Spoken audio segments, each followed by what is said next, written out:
జై శ్రీరామ్. నేను మౌనిక సుంకర. ఇప్పుడు పార్లమెంట్లో బాగా డిబేట్ జరుగుతుంది. వందే మాతరం రాసి ఇప్పటికీ 150 సంవత్సరాలైంది. అయితే అందులో ఇంపార్టెంట్ లైన్స్ అన్నింటినీ పక్కన పెట్టి ఏ లైన్స్ అయితే హిందుత్వవాదాన్ని, ఈ జాతిని, నాగరికతను, ఈ నాగరికతకు వారసులను ఉత్తేజపరిచే లైన్స్ని పక్కన పెట్టేసి దాన్ని కట్ షార్ట్ చేసిండ్రు. మైనారిటీ అపీజ్మెంట్ కోసం అనే డిబేట్ నడుస్తుంది. అయితే ఈ డిబేట్లో మనం కొన్ని క్వశ్చన్స్ మనం ఆలోచించాలి.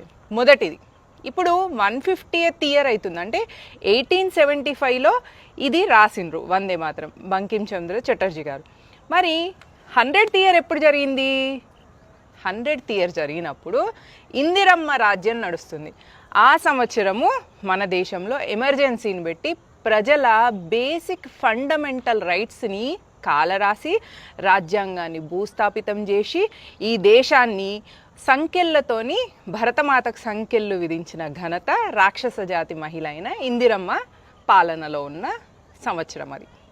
1975 100th year of Vande Mataram. ఇప్పుడు జరుగుతుంది 150th ఇయర్.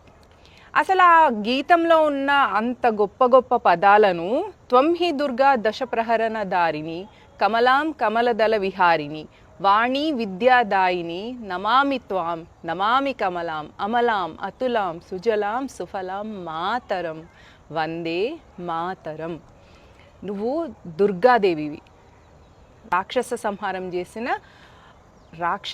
సంహారం చేసి దుష్టులను శిక్షించి శిష్టులను రక్షించిన దుర్గాదేవివి.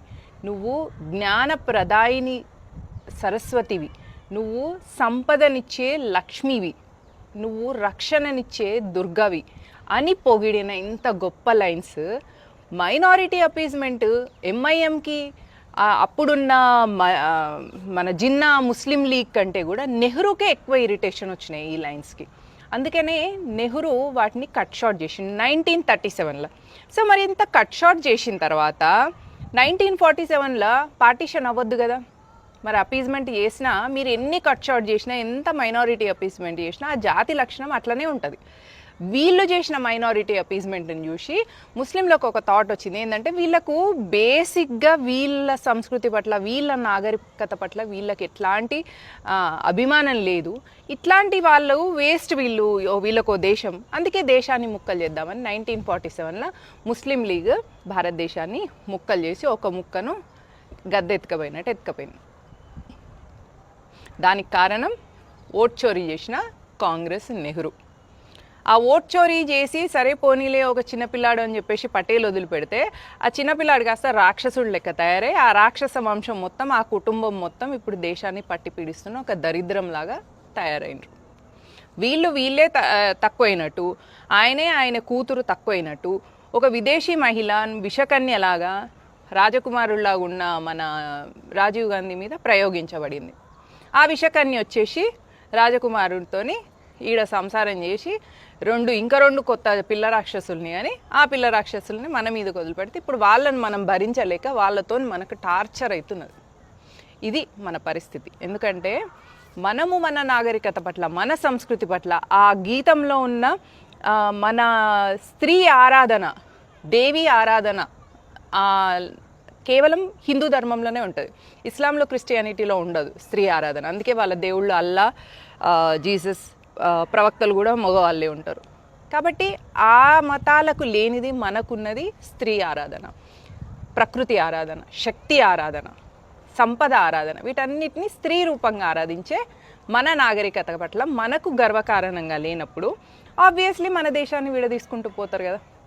మరి 1937లో పాటను కట్ షార్ట్ చేసినాక 1947లో పార్టీషన్ ఎందుకు కావాలి? మరి అపీజ్మెంట్ కాలేదన్నట్టే కదా. వాళ్ళు అపీజ్ గారు అన్న విషయం ఇప్పటికైనా అర్థం చేసుకోవాలి కదా. అర్థం చేసుకొని ఇప్పటికైనా ఆ గీతాన్ని మొత్తం కంప్లీట్గా పాడడం వల్ల కొత్త బ్లడ్లో, న్యూ బ్లడ్లో ఒక ప్రైడ్ వస్తుంది మన నాగరికత పట్ల. మనం దుర్గాదేవిని, అమ్మవారిని కొలుస్తాం కాబట్టి భరతమాత, సింహవాహిని భరతమాత కూడా మన నాగరికతకు ప్రతీక కాబట్టి, నేను ఈ నాగరికతలో పుట్టిన కాబట్టి, నేను దీనికి వారసుడిగా ఉన్నాను కాబట్టి నా బాధ్యతను నేను నిర్వర్తించాలి. భరతమాత పట్ల నాకు బాధ్యత ఉంది, ఆ బాధ్యతను నేను నిర్వర్తించాలి అనే స్పృహ వస్తుంది. ఈ స్పృహ రాకుండా చూస్తుంది కాంగ్రెస్ పార్టీ. ఈ స్పృహని అందరిలో నెలకొల్పాలని చూసేది భారతీయ జనతా పార్టీ. జాగో హిందూ జాగో. కాంగ్రెస్ కేవలం మైనారిటీ అప్పీజ్మెంట్ మాత్రమే చేయదు, స్కాములు మాత్రమే చేయదు. అది హిందూ వ్యతిరేక పార్టీ, హిందుత్వాన్ని ద్వేషించే పార్టీ, హిందూ నాగరికత పట్ల ఎలాంటి అభిమానం లేని పార్టీ. ఒక ఇటలీ విదేశీ మహిళ పిల్లలు ఎప్పటికి కూడా మన దేశాన్ని ప్రేమించరు. ఈ విషయాన్ని మనం అర్థం చేసుకోవాలి. కాంగ్రెస్ ముక్త భారత్ చేయాలి. విష్ణుమూర్తికి ద్వారపాలకులు జయ విజయులు ఉన్నట్టు భారతీయ జనతా పార్టీలో ప్రతిసారి భరతమాత ఇద్దరు వ్యక్తుల్ని పెడుతుంది తనకు రక్షణగా.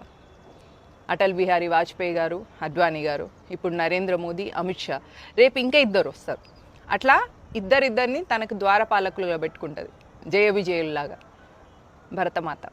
కాబట్టి భరతమాతకు రక్షణగా మనం మన అమ్మవారికి సేవ చేసుకోవాలి అనుకుంటే మనం భారతీయ జనతా పార్టీకి మద్దతు ఇవ్వడం తప్ప వేరే వికల్పం లేదు మనకు.